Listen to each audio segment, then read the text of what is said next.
ท์คลับวัยรุ่นท่าขี้เหล็กหิวเมื่อไหร่ก็แวะมาร้านซอยจุย้อนสักที่ลงโปตานอนต่างจังเฮ็ดคือก็ว่าน้องปล่อยวางต่างเรื่องเฮาสองกับสู่น้องเคยหันเงินเลลืมสักปีเฮากว่าไหนทำเป็นสั่งน้องหน่อยโอ้น้องเปใจดีเจนูนลั่นเต่าตั้งเขาเหมือนสังไงฮันโตสักโบไม่หามคอยตาเขาเมื่อวันนั้นมันทำดีเยามันเมื่อวันนั้นตั้งเขาเป็นป้อนคอยเมื่อวันไหนน้องนางสั่นกลายกว่า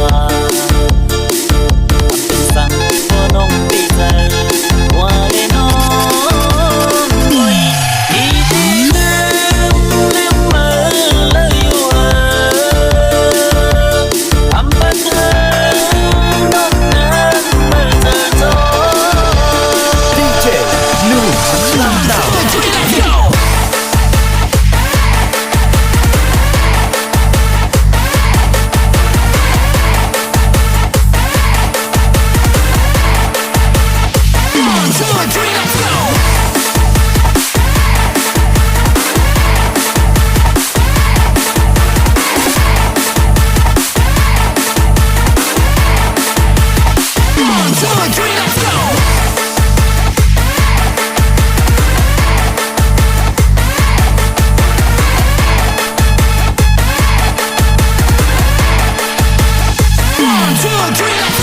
หิวเมื่อไหร่ก็แวะมาร้านซอยจุ